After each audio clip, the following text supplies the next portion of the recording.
नमस्कार दोस्तों, राजेंद्र सर ने आपके लिए ये वीडियो आसान भाषा में बनाया है। इनके चैनल को सब्सक्राइब एवं लाइक भी करें। आज हमारे सामने ओम प्रकाश वाल्मीकि का जीवन और उनकी एक कहानी खाना बदोश से जुड़ी कुछ सामग्री है। और इसे पढ़ते हुए ऐसा लगता है कि हम सिर्फ एक लेखक की बात नहीं कर रहे, बल्कि एक ऐसी आवाज को सुन रहे हैं जिसने अपनी पूरी जिंदगी के दर्द को कागज पर उतार दिया हो। बिल्कुल। वाल्मीकि का लेखन कोई आप कह सकते हैं काल्पनिक साहित्य नहीं है। ये समाज की नंगी सच्चाई का एक दस्तावेज है। एक ऐसी सच्चाई जिसे उन्होंने खुद जिया था, खुद भोगा था। हाँ, और उनकी कहानी खाना बदोश इसी का एक जबरदस्त उदाहरण है। ये सिर्फ मजदूरों की शोषण की कहानी नहीं है। नहीं, उससे कहीं ज्यादा है। हाँ, ये उस शोषण के अंदर जो गहरे तक धसी हुई जाति की परतें हैं ना, उनको भी उधेड़ कर रख देती है। तो चलिए इसी में और गहराई से उतरते हैं। पहले लेखक को समझते हैं, क्योंकि मुझे लगता है उनके जीवन को समझे बिना उनकी कहानी के आत्मा तक पहुंचना नामुमकिन है। सही बात है। हमारे स्रोत बताते हैं कि उनका बचपन भयानक सामाजिक और आर्थिक मुश्किलों में गुजरा। ये तो जाहिर है कि उनके लेखन पर इसका असर पड़ा होगा, पर किस तरह का? असर कहना तो बहुत छोटा शब्द होगा। उनका लेखन पैदा ही उसी अनुभव से हुआ है।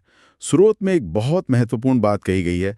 उनका मानना था कि दलित ही दलित की पीड़ा को बेहतर ढंग से समझ सकता है। अच्छा, ये कोई अकादमिक विचार नहीं था, ये उनकी सच्चाई थी। उन्होंने जो जातीय अपमान और उत्पीड़न बचपन से झेला, वही उनके लेखन की स्याही बना। मतलब उनकी हर कहानी, हर कविता उसी दर्द से निकली है। उसी दर्द की उपज है। एक बात मुझे यहाँ सोचने पे मजबूर करती है। वाल्मीकि ने पीड़ा तो बचपन से झेली थी, लेकिन महाराष्ट्र जाकर और डॉक्टर अंबेडकर की रचनाओं को पढ़कर ऐसा क्या बदल गया? क्या उनका गुस्सा और तीखा हो गया, या उसे एक नई दिशा मिल गई? बहुत अच्छा सवाल है। उन्हें एक दिशा मिली। देखिए, अंबेडकर को पढ़ने के बाद उनका दर्द सिर्फ व्यक्तिगत नहीं रहा। उन्हें समझ आया कि ये अपमान किसी एक ओम प्रकाश वाल्मीकि का नहीं, बल्कि पूरे सिस्टम का नतीजा है। हाँ, पूरी सामाजिक संरचना का नतीजा है। ये एक वैचारिक ढांचा था जिसने उनके निजी अनुभवों को एक बड़ी लड़ाई से जोड़ दिया। उनका लेखन मैं से हम की तरफ चला गया। यही वो बुनियादी परिवर्तन था। और ये आवाज उनकी आत्मकथा जूठन में तो जैसे फट पड़ी। उसे जो पहचान मिली, जो सम्मान मिले, जैसे डॉक्टर अंबेडकर राष्ट्रीय पुरस्कार, वो इस बात का सबूत है कि लोग इस सच्ची, बिना लाग लपेट वाली आवाज को सुनने के लिए तैयार थे। हाँ, क्योंकि जूठन की भाषा में कोई बनावट नहीं थी। स्रोत उसे सहज, तथ्यपरक और आवेगमयी कहते हैं। और उसमें एक तीखा व्यंग भी है। हाँ, जो किसी घाव पर नमक की तरह लगता है।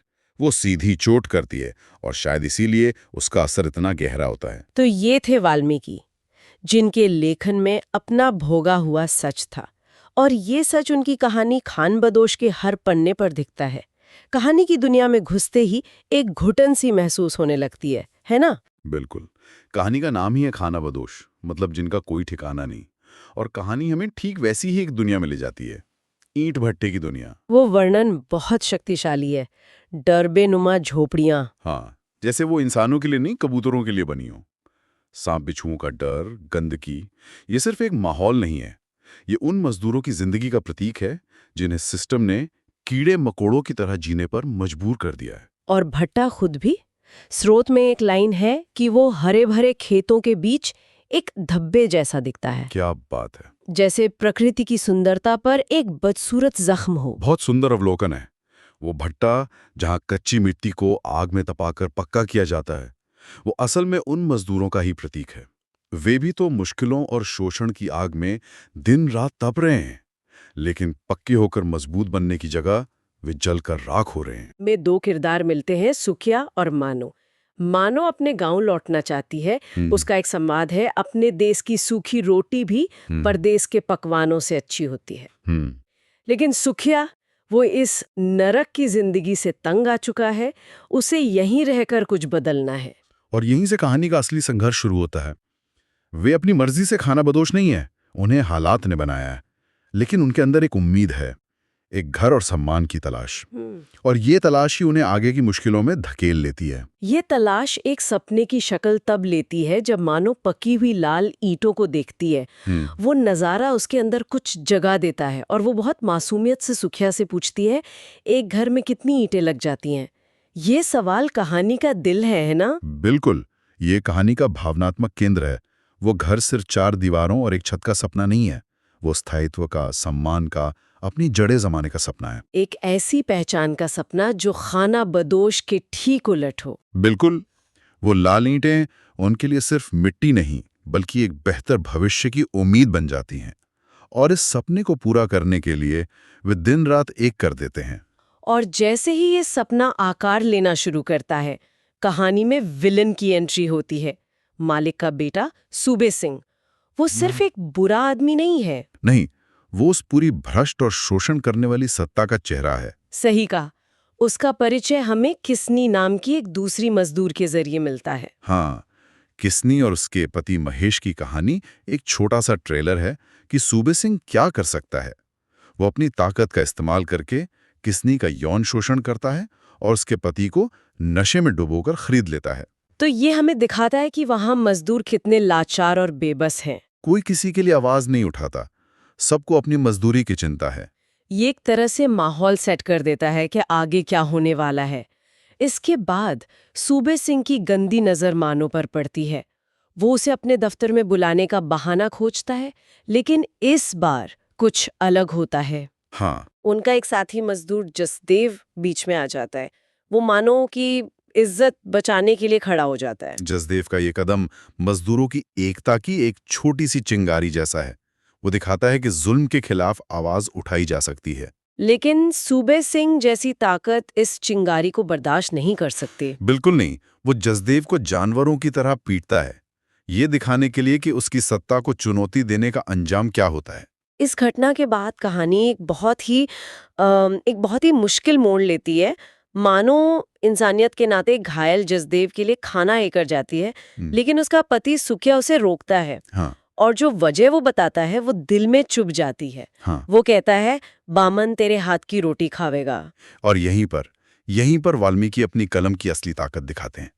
शोषण की आग में सब एक साथ जल रहे हैं, लेकिन जाति की दीवारें इतनी मजबूत हैं कि वो उस आग में भी नहीं पिघलती। मतलब सुखिया जो खुद शोषित है, वो भी जाति के ऊंच नीच से ऊपर नहीं उठ पाया है। बिल्कुल। लेकिन मानो का जवाब वो कमाल का है।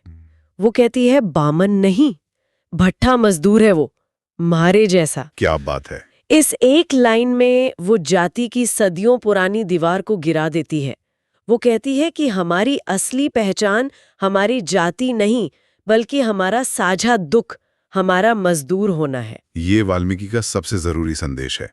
वो दिखा रहे हैं कि जातिवादी मानसिकता कितनी गहरी है कि वो साझा शोषण के हालातों में भी मजदूरों को एक नहीं होने देती। और मानो का जवाब इस मानसिकता पर एक जोरदार तमाचा है तो, लेकिन क्या वो तमाचा काफी है?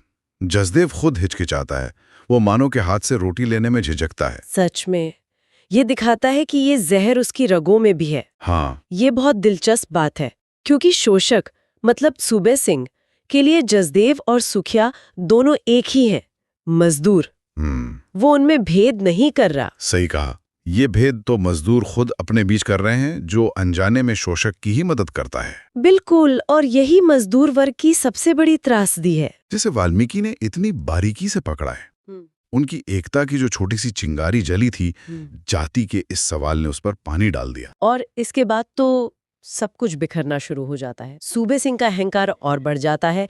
मानो को झुका ना पाने की वजह से वो अब उन्हें सीधे निशाना बनाता है। वो सुखिया से ईंट पातने का सांचा छीनकर जसदेव को दे देता है, जो अब तक डरकर सूबे सिंह के पाले में जा चुका है। ये उनकी रोजी रोटी पर सीधा हमला था। एक तरह की मनोवैज्ञानिक क्रूरता है ये। हाँ, वो उन्हें शारीरिक चोट नहीं पहुंचा रहा, वो उनके जीने का साधन छीन रहा है, उनकी हिम्मत तोड़ रहा है। और फिर वो आखिरी और सबसे क्रूर वार करता है। वो सुबह जब मानो उठकर देखती है कि उसकी बनाई हुई हजारों कच्ची ईंटें, जिन्हें उसने अपने सपने की तरह एक एक कर बनाया था, किसी ने रात में रौंद डाली हैं। उफ। ये पढ़कर ही बहुत भारी महसूस होता है। वो ईंटें सिर्फ मिट्टी नहीं थी, वो तो मानो का घर थी। जिसे किसी ने बनने से पहले ही जमीन दोज कर दिया। हाँ, और जब वो ईंटें रौंदी जाती हैं तो ये सिर्फ उनके सपने का टूटना नहीं है, ये क्रूर संदेश है कि इस व्यवस्था में हाशिए पर मौजूद लोगों के लिए मेहनत का फल मेहनत नहीं बल्कि सजा हो सकती है। उनकी मेहनत ने ही उन्हें सूबे सिंह की नजरों में ला दिया। और उनकी तबाही का कारण बनी। स्रोत में लिखा है कि मानव को लगा जैसे किसी ने उसके पक्की ईंटों के मकान को ही धराशायी कर दिया था।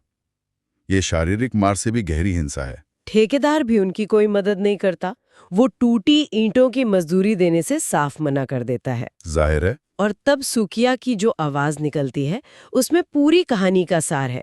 वो मानो से कहता है, चल, ये लोग म्हारा घर ना बनने देंगे। इस एक वाक्य में कितनी हार, कितना दर्द, कितनी लाचारी है। वे फिर से खाना बदोश बन जाते हैं।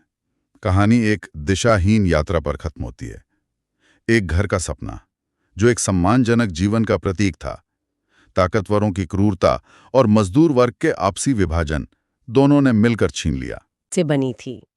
और एक ऐसी कहानी है जो उस उत्पीड़न की हर परत को खोलकर रख देती है, आर्थिक, यौन और सबसे बढ़कर जाति आधारित। ये कहानी एक बड़े सामाजिक यथार्थ का छोटा रूप है, एक माइक्रोकॉज्म।